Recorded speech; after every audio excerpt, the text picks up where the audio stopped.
இந்த வீடியோ பதிவு ரொம்ப முக்கியமான ஒரு பதிவு. இந்த வீடியோவை ஸ்கிப் பண்ணாம கடைசி வரையும் பாருங்க. அப்பதான் இந்த வீடியோவில் நிறைய விஷயங்கள், அதுவும் மெயினா பாத்தீங்கன்னா எம்சிசி ஸ்ட்ரே ரவுண்ட்ல கலந்துக்கிறக்கூடிய மருத்துவர்களுக்கு கண்டிப்பா நிறைய அப்டேட்ஸ் அண்ட் நிறைய கிளாரிபிகேஷன் இந்த வீடியோ மூலமா கிடைக்கும்னு நினைக்கிறேன். ஸோ இந்த வீடியோ ஸ்கிப் பண்ணாம கடைசி வரையும் பாருங்க. நீங்க பாக்குறது நீட் பிஜி தமிழ். நான் உங்கள் கார்த்திக். நம்ம பாத்தீங்கன்னா 7 வருஷமா கவுன்சிலிங் கைடன்ஸ் சப்போர்ட் கொடுத்துருக்கோம். லாஸ்ட் 3 ரவுண்ட் எம்சிசில கம்ப்ளீட் ஆயிடுச்சு. நிறைய டாக்டர்ஸ் என்ரோல் ஆகி ப்ராப்பரா அவங்களுக்கான சீட்டை கெட் பண்ணிட்டாங்க. இன்னும் ஒரு சில கேண்டிடேட்ஸ் வெயிட்டிங்ல இருக்காங்க. அவங்க அடுத்த ஸ்ட்ரே ரவுண்ட் அடுத்து தமிழ்நாடு ஸ்டேட் தேர்ட் ரவுண்ட், அதே மாதிரி அதர் ஸ்டேட் தேர்ட் ரவுண்டுக்கு வெயிட்டிங்ல இருக்காங்க. ஓகேவா? ஸ்ட்ரே ரவுண்டுக்கு யார் யாரெல்லாம் எலிஜிபிள், ஸோ யார் யாரெல்லாம் ஸ்ட்ரே ரவுண்ட் அட்டன் பண்ண முடியாது அப்படின்ற மாதிரியே நிறைய சந்தேகங்களை தொடர்ந்து கேட்டாங்க. ஸோ அதை பத்தி டீட்டெயிலா பார்ப்போம்.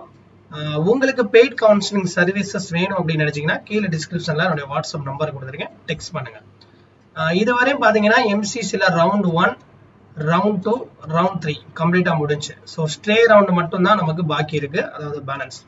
ஸ்ட்ரேன்றது கடைசியா நடக்கக்கூடிய ரவுண்டு. இந்த ரவுண்டை பொறுத்தவரையும் நமக்கு தமிழ்நாடு மட்டும் இல்லாம ஒவ்வொரு ஸ்டேட் கவுன்சிலிங் முடிஞ்சதுக்கு அப்புறம் ஸ்டார்ட் பண்ணுவாங்க. ஸ்ட்ரே ரவுண்ட் ஒரு பிப்ரவரி 7, 8ஆம் தேதிக்கு மேல ஸ்டார்ட் பண்ணுவாங்க. As per schedule already update பண்ணிருக்காங்க. மேபி அந்த ஷெட்யூல் சேஞ்ச் ஆச்சுன்னா டேட் சேஞ்ச் ஆகும். ஸோ இப்போ வரையும் அவங்க போட்டிருக்க டேட் ஸ்ட்ரே ரவுண்டை பொறுத்த வரையும் நமக்கு பிப்ரவரி 7ஆம் தேதிக்கு மேல. ஓகேங்க. நம்ம இப்ப ஸ்ட்ரே ரவுண்ட்ல கலந்துக்கிறதுக்கு முன்னாடி நம்ம ஸ்ட்ரேவுடைய ரூல்ஸ்லாம் தெரிஞ்சுக்கிறோம்ல. யார் யாரெல்லாம் ஸ்ட்ரேக்கு eligible, who is eligible for stray round, stray vacancy round. ஓகேவா? ஸ்ட்ரே வேகன்சில யார் யாரெல்லாம் எலிஜிபிள் அப்படின்றத கேட்டீங்கன்னா, fresh registration who did not register in round 1, round 2, round 3. இதுவரை முதல் 3 ரவுண்ட்ல கலந்துக்கிறாத கேண்டிடேட் தாராளமா ஸ்ட்ரே ரவுண்ட்ல ஃப்ரெஷ்ஷா ரெஜிஸ்டர் பண்ணி கலந்துக்கலான்ற மாதிரியும் சொல்றாங்க. அதே மாதிரியா and all register candidates who were not allotted any seat in any of the previous rounds are eligible for stray vacancy round. However, candidates are advised to check their eligibility conditions before applying. அதாவது முதல் 3 round முடிஞ்சிருச்சு எம்சிசில. அந்த 3 ரவுண்ட்ல கலந்துக்கிறாதவங்க, இதுவரை கலந்துக்கிறாதவங்க register பண்ணாம தாராளமா ஸ்ட்ரேல கலந்துக்கலாம். அதே மாதிரியா முதல் 3 ரவுண்ட்ல கலந்துக்கிட்டு சீட் எடுக்காதவங்க, நல்லா தெரிஞ்சுக்கோங்க, சீட் ஜாயின் பண்ணவங்க, ஹோல்ட் பண்ணவங்களாம் கலந்துக்கிற முடியாது. சீட் இதுவரை கிடைக்காத கேண்டிடேட்ஸ் ரவுண்ட் 1, ரவுண்ட் 2, ரவுண்ட் 3 இந்த 3 ரவுண்ட்ல கலந்துக்கிட்டு சீட் எடுக்காத கேண்டிடேட் தாராளமா அதுக்கு எலிஜிபிள். இதுவரை ரெஜிஸ்டர் பண்ணாதவங்க தாராளமா இதுல கலந்துக்கலாம் அப்படின்ற மாதிரி தெளிவா சொல்லிட்டாங்க. அதனால இந்த கண்டிஷன்லாம் செக் பண்ணிட்டு நீங்க அப்ளை பண்ணுங்கன்றாங்க. ஸ்ட்ரேக்கு டேட் இருக்கு, அதை அப்ப நான் சொல்றேன். ஓகே, அப்ப not eligible, who is not eligible for stray vacancy round, யார் யாரெல்லாம் எலிஜிபிள் கிடையாது அதை நம்ம தெளிவா பார்க்கணும்ல. அதே நான் தெளிவா சொல்லிடுறேன். candidates who are freshly allotted seat in round 3 and did not join cannot participate in stray vacancy round. Third ரவுண்ட்ல உங்களுக்கு ஏன்னா முதல் 2 ரவுண்ட்லயுமே சீட் கிடைச்சிருக்காது சில கேண்டிடேட்டுக்கு. தேர்ட் ரவுண்ட்ல தான் ஃப்ரெஷ்ஷா அலாட் ஆயிருந்தாலும் நீங்க அந்த சீட்ல ஜாயின் பண்ணாலும் சரி, ஜாயின் பண்ணாலும் சரி, ஸ்ட்ரே ரவுண்டுக்கு உங்களுக்கு எலிஜிபிலிட்டி கிடையாதுன்ற மாதிரியா தெளிவா சொல்லிட்டாங்க. தேர்ட் ரவுண்ட்ல சீட் ஃப்ரெஷ்ஷா அலாட் ஆன candidate stray round vacancy eligible கிடையாது. அப்போ முதல் 2 ரவுண்ட்ல கலந்துக்கிட்டு சீட்டை நாங்க ஹோல்ட் பண்ணிட்டோம் சார். ஜாயின் பண்ண கேண்டிடேட்ஸ் who were, அதாவது candidates who were holding any seat in round 1, round 2 and round 3, அதாவது all India state deemed cannot participate in stray vacancy. இந்த இடத்துல ஸ்டேட்டை மென்ஷன் பண்ணிருக்காங்க. இப்ப ஒரு கேண்டிடேட்ஸ் இப்ப தேர்ட் ரவுண்ட் ஆல் இந்தியாலையும் உங்களுக்கு சீட் கிடைச்சிருக்கும்.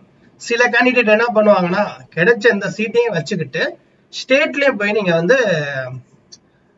போவாங்க, ஸ்டேட்டுக்கு போய் நீங்க பார்ட்டிசிபேட் பண்ணி சீட் கிடைச்சா போய்க்கலாம் தாராளமா, ஒன்றும் பிரச்சனை இல்லை. இங்க இருக்க ஆல் இந்தியா சீட்டை நீங்க வித்ட்ரா பண்ணிட்டு அங்கே போய் ஜாயின் பண்ணிக்கலாம். இங்க உங்களுக்கு ஆல் இந்தியால உங்களுக்கு அந்த அமௌண்ட் மட்டும் ஃபோர்ஃபீட் ஆகும், அவ்வளவுதான், பிரச்சனை இல்லை. அதே மாதிரி ஏற்கனவே சீட்டை ஹோல்ட் பண்ணியிருந்தீங்கன்னா அது அவங்களுக்கு என்ன ரூல்ஸ், ஏன்னா ஒவ்வொரு காலேஜ்லயும் பெனால்டி மாதிரி, பெனால்டி மீன்ஸ் நீங்க கட்டின ஃபீல இருந்து ஒரு சில ஃபோர்ஃபீட் அண்ட் உங்களுடைய டெபாசிட் ஃபோர்ஃபீட் இந்த மாதிரி இருக்கும். ஓகேவா? அது மட்டும் தான் இருக்கும், மற்றபடி எந்த பிரச்சனையும் கிடையாது. நான் சொல்ற சீட்டை ஹோல்ட் பண்ணவங்க ஜாயின் பண்ணவங்க, ஹோல்ட் பண்ணவங்க. First round, second round, third ரவுண்ட்ல இந்த 3 ரவுண்ட்லவே சீட் கிடைச்சு ஹோல்ட் பண்ணவங்க ஸ்டே ரவுண்டுக்கு பார்ட்டிசிபேட் பண்ண முடியாது. அதே மாதிரியா நீங்க ஸ்டேட் தேர்ட் ரவுண்ட்ல போய் சீட்டு கிடைச்சிருச்சுன்னா உங்களை வந்து என்ன பண்ணிடுவாங்கன்னா ஸ்டே ரவுண்டுக்கு எலிஜிபிலிட்டி கொடுக்க மாட்டாங்க. ஓகேவா? இன்னொரு கடைசி ஒரு 2 பாயிண்ட் நான் முக்கியமா சொல்றேன், அதுவும் முக்கியமான பாயிண்ட். ஓகே, இதுல முக்கியமான 2 முக்கியமான ரூல்ஸ் என்ன அப்படின்னா, ஸ்டே ரவுண்ட் வந்து எம்சிசில நீங்க கலந்துக்கிறதுக்கு முன்னாடி இம்பார்ட்டன்ஸ் ரூல்ஸ் இன் ஸ்டே ரவுண்ட் 2 முக்கியமான ரூல்ஸ். இப்போ நீங்க வந்து நிறைய கேண்டிடேட்ஸ் வந்து இப்போ தமிழ்நாடு மட்டும் இல்லை, எல்லா ஸ்டேட் கவுன்சிலிங்லையும் நீங்க தேர்ட் ரவுண்ட் பார்ட்டிசிபேட் பண்ணி, அதாவது data will be shared between center and states of the round 3 of states and if any candidate has his her name in the list provided by state of the round 3, such candidates shall be eliminated from counseling before processing for all India stray vacancy round.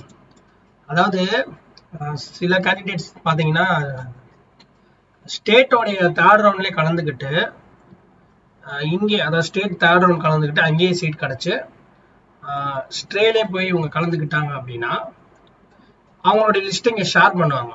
ஓகேவா? அப்ப வந்து இங்க வந்து அவங்க name வந்து ஸ்டேட்ல இருந்துச்சுன்னா இவங்க ஸ்டே ரவுண்ட் வேகன்சியில வந்து அவங்களை எலிமினேட் பண்ணிடுவாங்க கவுன்சிலிங்.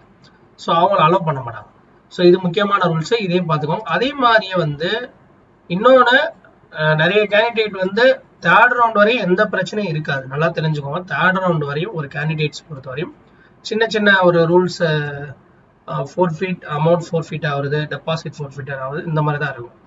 ஆனா ஸ்டே பொறுத்தவரையும் if a candidate is allotted a seat in stay round, she has to report join the allotted seat at the college institute, else she shall debar from NEET PG examination for second 1 year along with the forfeiture of security deposit. அதாவது NEET PG வந்து நீங்க ஒரு வருஷம் வந்து T for பண்ணிடுவாங்க, நல்லா தெரிஞ்சுக்கோங்க.